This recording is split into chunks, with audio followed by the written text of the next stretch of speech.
Hey everyone. I realized something just recently. Once a director, always a director. And that got me thinking. We are told to reinvent ourselves when we're younger. I'm starting to think, well, maybe that's not what we need to be doing. I was trained to be a theater director in college, and I went on to be a theater director in my real life. I didn't become a film director because, believe it or not, I like the idea that there was no such thing as a take two. If you look at film and you think, oh, that's great, it's wonderful, just remember, it's probably had 1, 2, 3, 5, 12 takes. When you direct theater, you don't have that.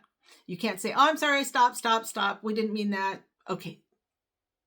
Again, no, you have to have your actors ready to go from one point to another point if they forget their lines or they forget the set structure until they get to where it comes back to them.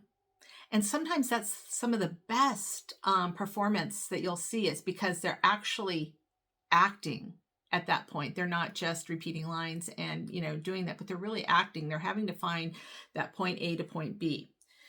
Well, when we're younger, we're told to reinvent ourselves. And I think that's interesting because maybe it's not reinventing that we need to do, but repurpose. So I find it so very interesting that I see things in the big picture. The beginning, the middle, and the end. My scripts were always seen that way, the beginning, middle, and the end.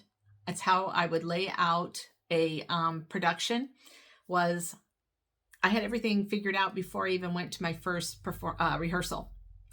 Then having structured conversations. I did that all the time. I had to be able to talk to so many different people, a producer, a set designer, a costume designer, an actor. Yeah, those sometimes are the hardest conversations. And then I found myself doing a lot of coaching. For me, it was helping people see that they wanted to, for the most part, do it my way. And it wasn't being, my way is the highway type of attitude. No, I wanted them to know that this was I was the director. And the reason why we're doing this is because I saw the big picture. And so staying calm under pressure. That is something that when you want to take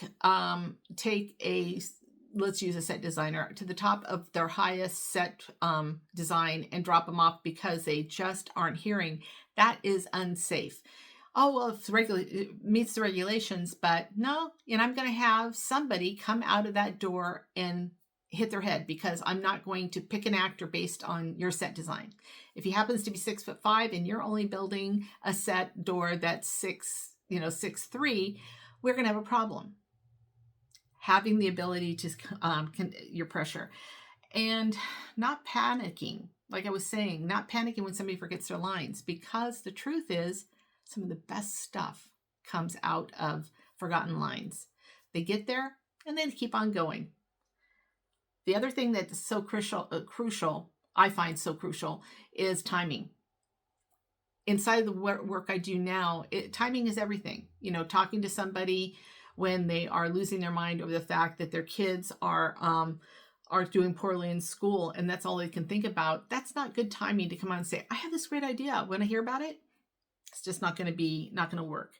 So I'm not a theater director anymore, but I still direct. I still do that. I find myself, this is the funniest thing, I find myself setting everything up. It's almost project manager like, setting everything up from beginning, the middle, and the end. I see a project, whatever I'm doing, all the way through in that way. So as the elder, and I go back to that a lot when we're talking, but as the elder in the community, in the world, it doesn't mean you have to be set aside.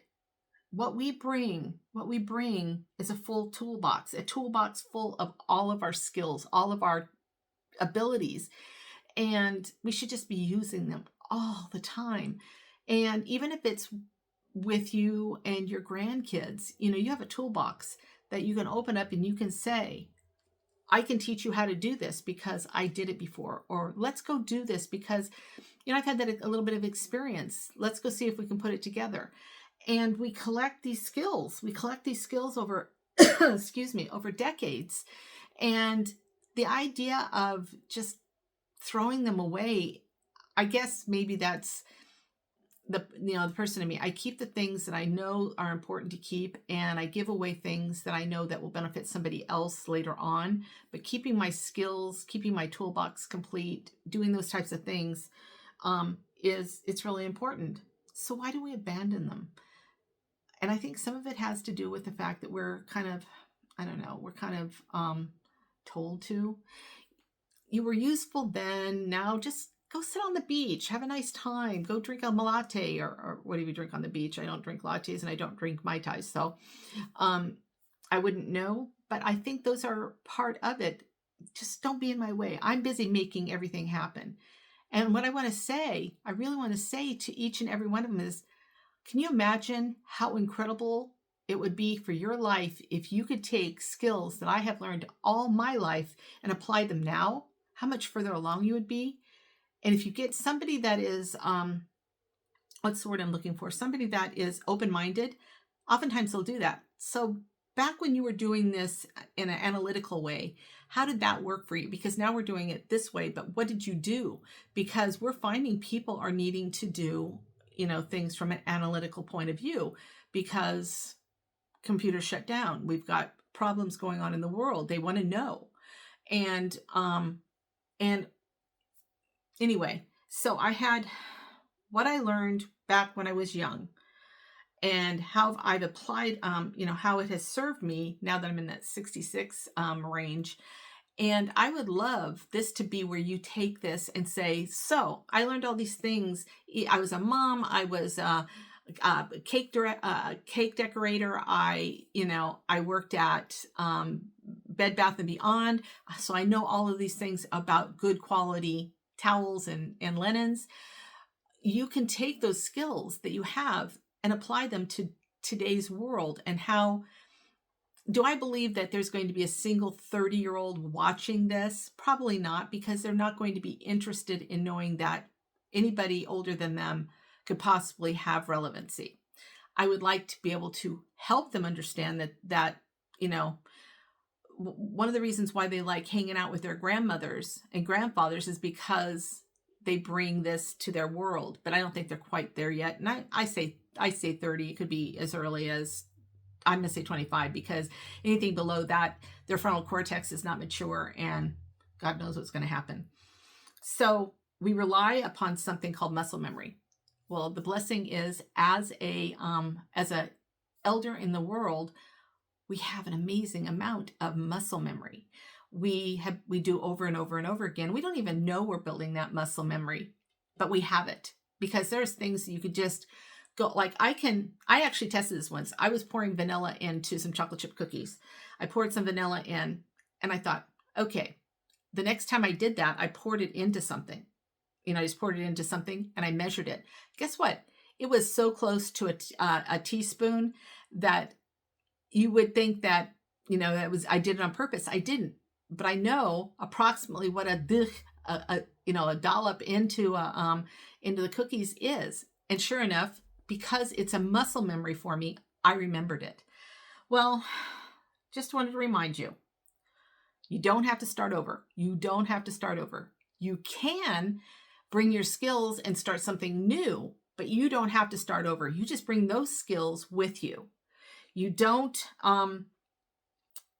forget to carry it forward. Don't forget to carry what you know forward. Have conversations about it with people your age. Have conversations about it with people younger than you are, because they might look at you and say, yeah, roll their eyes or whatever they do. But a lot of times they take that goodness. My niece, for example, she learned how to make the most amazing macaroni and cheese because she saw her mom's base macaroni and cheese and she wanted to do more. But she took my sister's base macaroni and cheese and developed it to this new version. I think that's just brilliant. I think it's wonderful. But she didn't, what is the word I love? Don't reinvent the wheel. If somebody else has already done it, take it, run with it. Teach younger people. We've already invented this wheel. Take it, run with it. Add pistachios to it.